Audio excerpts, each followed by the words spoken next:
Man on the moon. Amazing. But don't forget the musicians.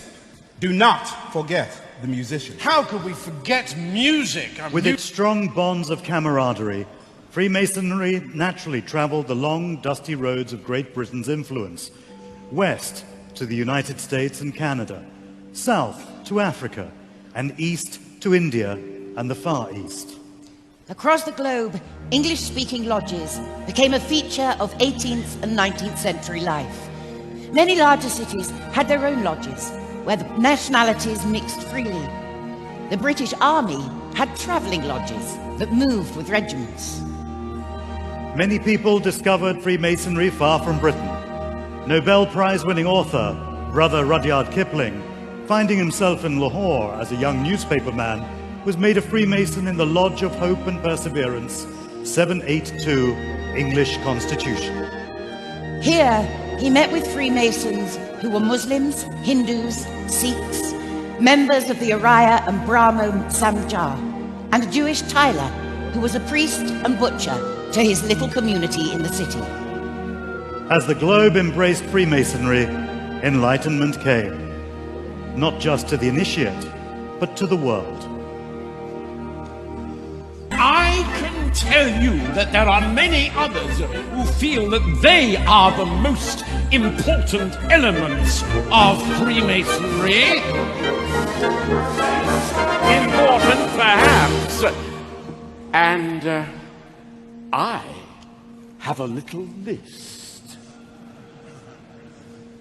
As someday it may happen that a victim must be found, I've got a little list.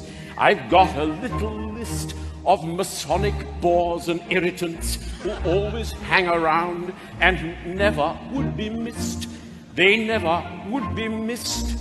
There's the treasurer whose attitude is constantly irate. The secretary whose summonses are always sent out late. The seeker of promotion who's a sycophantic brat. All persons who in shaking hands shake hands with you well, like that. And the masters who on reading all their rituals insist, they none of them be missed.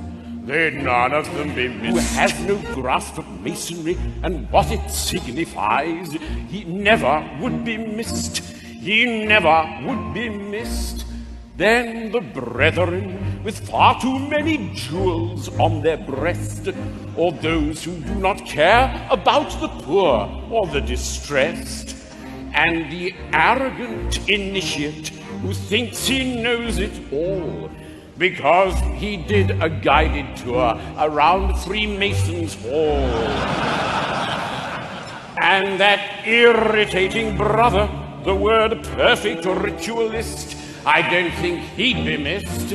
I'm sure he'd not be missed. He's got them on the list. He's got them on the list. And they none of them be missed. They none of them be missed. Anybody feeling left out? Don't worry, there's another verse. There's the visiting grand officer and other senior ranks, the aspiring humorist, I've got him on the list, whose speeches last for hours when he could have just said thanks. They'd none of them be missed. They'd none of them be missed. There's the ones who sidle up to you when you are at the bar, but never buy a drink themselves or offer a cigar. All self-important, pompous types who think they're far too grand, and brethren who drink so much that they can barely stand.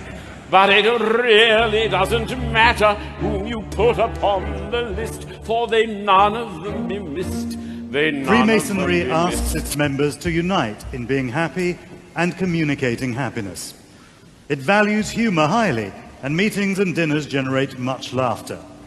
In its earliest days, Freemasonry thrived as a haven away from endless political violence and war. Ever since, it has always sought to foster peace and unity. But when the terrible blight of war has ripped societies apart, Freemasons have served their countries and communities with distinction, while continuing to draw hope and inspiration from the craft. Around the world, Freemasons have always been encouraged to think of the needs of their fellow creatures.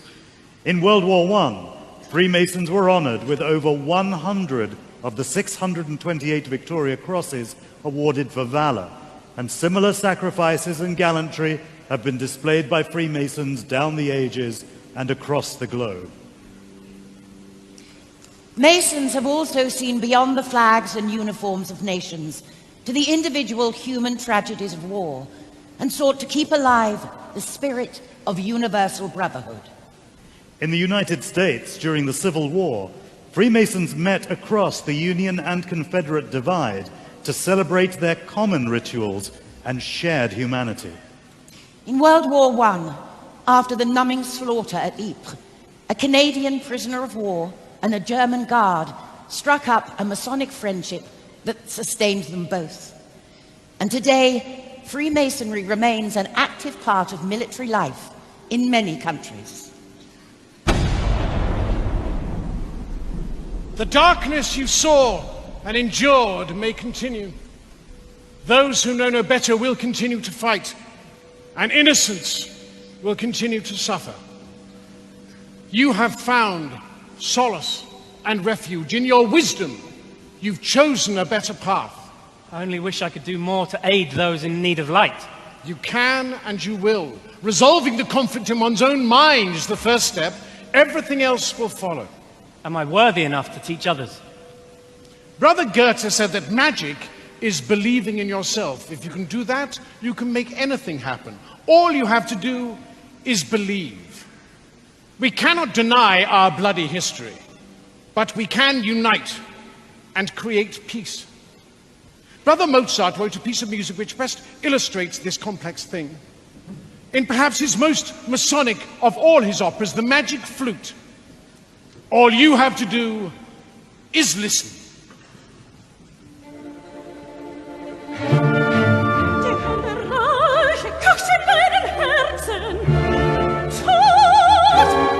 It is with the warmest fraternal greetings and pleasure that I welcome you all here today to celebrate this special anniversary, the tercentenary of the founding of the Premier Grand Lodge in London.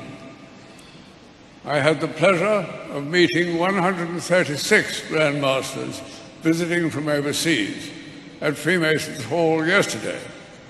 Today, though, we are a meeting of more than 4,000, gathered from all around the world, from our own constitution and beyond. Freemasonry, as we have seen today, has inspired countless truly great men and historical figures throughout the ages.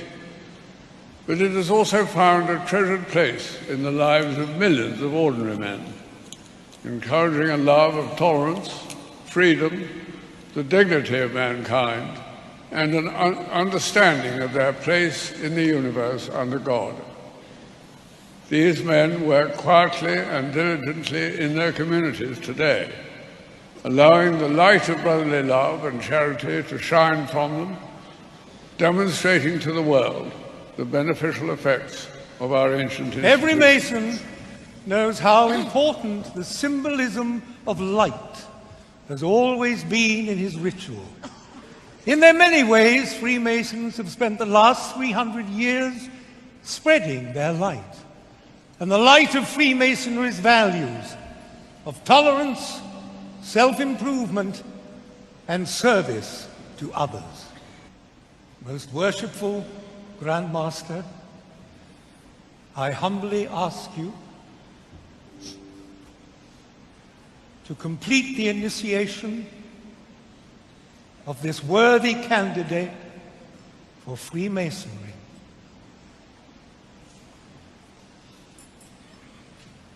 Having been kept for a considerable time in a state of darkness, what in your present situation is the predominant wish of your heart? Light. Let that blessing be restored to the candidate.